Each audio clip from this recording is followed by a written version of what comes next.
ना आज ते जे सांस्कृतिक मंडळ आहे गणेशोत्सव त्याचं ते बक्षीस समारंभ चा कार्यक्रम होता.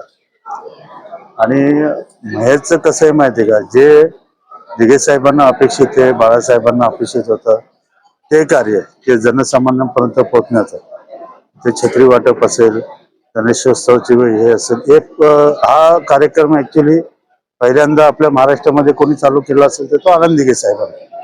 आणि हे सर्व कार्यक्रम त्यांनी उचलले. आता त्याचा ते दहीहंडीचा सराव कार्यक्रम आहे, विद्यार्थ्यांचा गुणगौरव समारंभ असू दे, कुठलाही कार्यक्रम जो शिवसेनेला अपेक्षित आहे ते कार्यक्रम तो करतो. आणि मग ते कार्यक्रम केल्यावरती त्याला कोण बाहेर काढू शकतो? असं कोणी बाहेर काढू शकत नाही. त्याचं पद त्याला भेटणार, आज ना उद्या भेटणार, त्याबद्दल माझ्या मनात शंका नाही. पण एवढं काम तो करतो.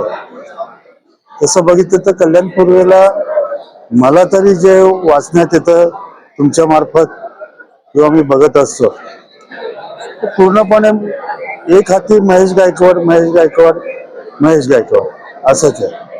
आणि एवढं काम करत असताना त्याचं त्याला फळ भेटणार नाही असं होणार नाही. ते बरोबर त्याचे सर्व काय जे आहे ते आम्ही सर्व करणार. त्यामुळे तुम्ही टेन्शन घेऊ नका आणि उलट्या सुलट्या काय बातम्या देऊ नका. महेश पुन्हा स्थापित होणार, चांगल्या याच्यावरती स्थापित होणार.